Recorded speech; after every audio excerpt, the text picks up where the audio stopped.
greatest pleasure I've had is trying to do something that everybody says could not be done. आज हम भारत के महान उद्योगपति और समाज सेवी रतन टाटा जी को याद कर रहे हैं, जिन्होंने 66 साल की उम्र में इस दुनिया से विदा ली। उनका जीवन संघर्ष, सफलता और सेवा का एक अद्वितीय संगम था। रतन टाटा न केवल एक विजनरी लीडर थे, बल्कि उन्होंने भारत को एक नई पहचान दिलाने में महत्वपूर्ण भूमिका निभाई। उनका योगदान सिर्फ व्यापार जगत में ही नहीं, बल्कि सामाजिक सुधार और परोपकार में भी अविस्मरणीय है। Early life and education. Ratan Tata का जन्म 28 दिसंबर 1937 को मुंबई में हुआ। वह भारतीय उद्योग जगत के संस्थापक जमशेदजी टाटा के पोते थे। हालांकि उनका बचपन चुनौतियों से भरा था। उनके माता पिता का तलाक तब हुआ जब वे केवल 10 साल के थे। इसके बाद उनकी देखरेख उनकी दादी नवाजबाई टाटा ने की। रतन टाटा ने कैंपियन स्कूल मुंबई से अपनी प्रारंभिक शिक्षा प्राप्त की और बाद में कॉर्नेल यूनिवर्सिटी से आर्किटेक्चर और स्ट्रक्चरल इंजीनियरिंग में डिग्री ली। उन्होंने हार्वर्ड बिजनेस स्कूल से भी एडवांस्ड मैनेजमेंट प्रोग्राम में शिक्षा ग्रहण की, जिसने उनके व्यापारिक दृष्टिकोण को और भी विस्तारित किया। Leadership of Tata group. 1991 में रतन टाटा को टाटा समूह का अध्यक्ष बनाया गया। उस समय समूह की कंपनियां घरेलू और अंतर्राष्ट्रीय बाजार में कड़ी प्रतिस्पर्धा का सामना कर रही थीं। रतन टाटा ने अपने विजन और लीडरशिप से न केवल कंपनी को संकट से उबारा, बल्कि उसे ग्लोबल स्तर पर प्रतिस्पर्धी भी बनाया। उन्होंने टाटा कंसल्टेंसी सर्विसेज (TCS) को अंतर्राष्ट्रीय स्तर पर मजबूती से स्थापित किया। आज TCS दुनिया की सबसे बड़ी IT कंपनियों में से एक है। इसके अलावा रतन टाटा के नेतृत्व में Tata Motors, Tata steel, Tata power और टाटा टेली सर्विसेज ने भी अभूतपूर्व वृद्धि की। Land rover and Jaguar acquisition, a world shocking decision. 2008 में रतन टाटा ने एक ऐसा फैसला लिया जिसने पूरी दुनिया को चौंका दिया। टाटा मोटर्स ने ब्रिटिश ऑटोमोबाइल ब्रांड जगुआर और लैंड रोवर JLR को फोर्ड मोटर कंपनी से 2 अरब 3 करोड़ डॉलर में खरीदा। उस वक्त ये दोनों ब्रांड फाइनेंशियल ट्रबल में थे और दुनिया भर के उद्योगपति हैरान थे कि रतन टाटा ने ये जोखिम क्यों उठाया। लेकिन यह रतन टाटा की दूरदर्शिता और उनकी बिजनेस एक्यूमेन का कमाल था। उन्होंने न केवल JLR को प्रॉफिट मेकिंग यूनिट्स में तब्दील किया, बल्कि इन दोनों ब्रांड्स को ग्लोबल लग्जरी ऑटोमोटिव मार्केट में वापस शीर्ष पर पहुंचा दिया। यह अधिग्रहण भारतीय उद्योग जगत की ताकत और उसकी वैश्विक पहचान को दर्शाने वाला एक महत्वपूर्ण मील का पत्थर साबित हुआ। टाटा नानो, द कॉमन मैन्स कार। रतन टाटा का मानना था कि हर भारतीय को कार खरीदने का सपना पूरा करना चाहिए। इस सोच से प्रेरित होकर उन्होंने टाटा नैनो लॉन्च की, जिसे दुनिया की सबसे सस्ती कार माना गया। 1 लाख रुपए से भी कम की कीमत वाली इस कार ने दुनिया भर में चर्चा बटोरी। Ladies and gentlemen, today we will present what a young group of engineers and designers gave the new car from Tata Motors, the people's car that everyone has been waiting for.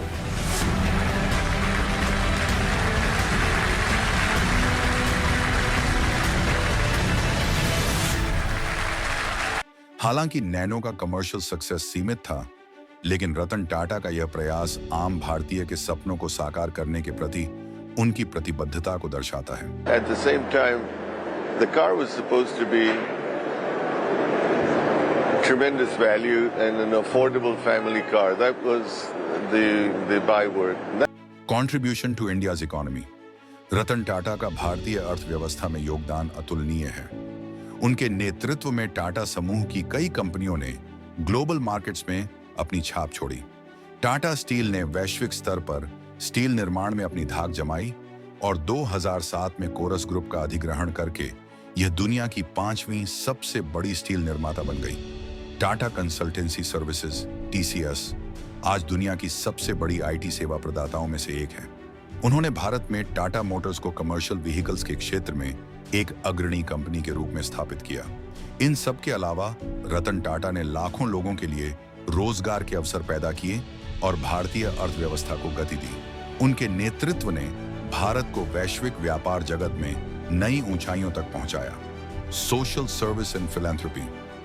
रतन टाटा ने हमेशा इस बात पर जोर दिया कि व्यापार का असली उद्देश्य समाज की भलाई में योगदान देना है।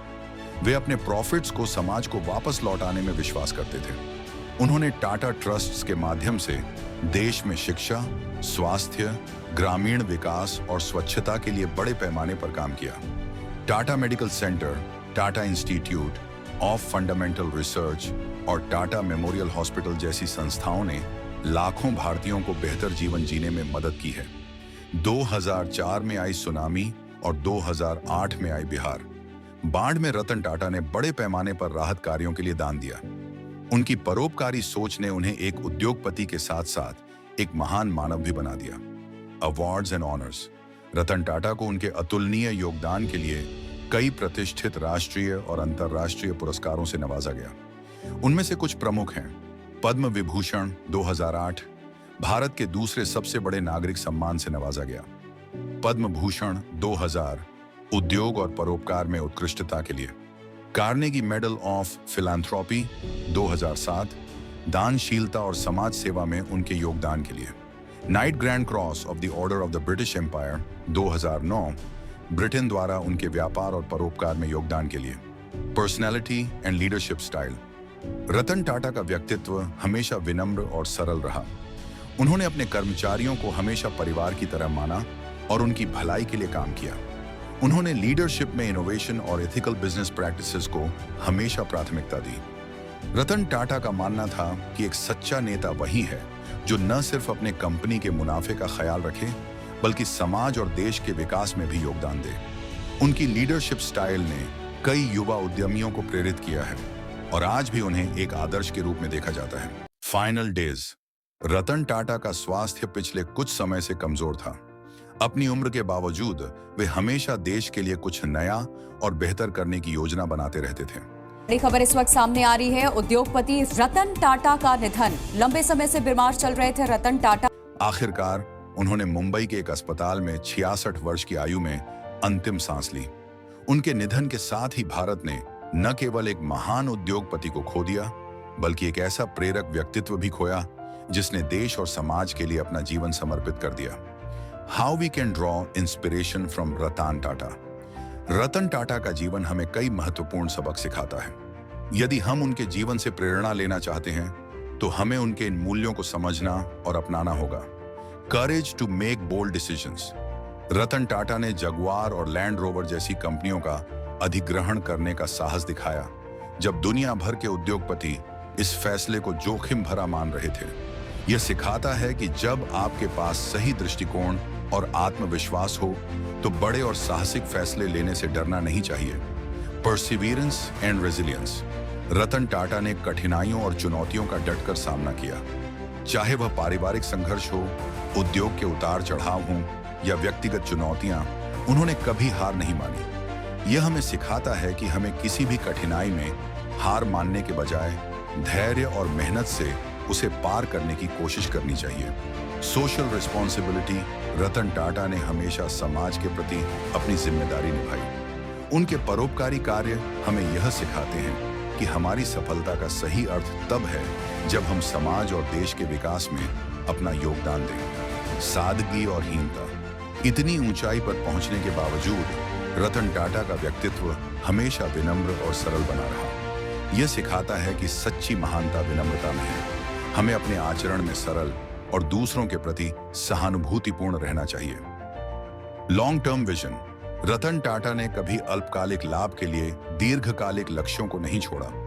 उनकी हर योजना और निर्णय का मकसद भविष्य में बड़े लाभ और देश की प्रगति को ध्यान में रखकर होता था। यह हमें सिखाता है कि हमें अपने निर्णयों को दीर्घकालिक सोच और भविष्य की संभावनाओं के आधार पर लेना चाहिए।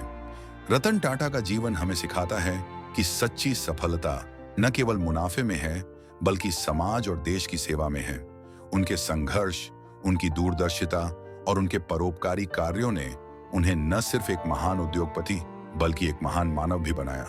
उनका जीवन हर युवा के लिए एक प्रेरणा है कि चाहे कितनी भी चुनौतियां हों, अगर हमारे इरादे मजबूत हैं तो हम सफलता की ऊंचाइयों को छू सकते हैं। रतन टाटा जी, आप हमेशा हमारे दिलों में रहेंगे। आपका जीवन और योगदान हमें हमेशा प्रेरित करता रहेगा।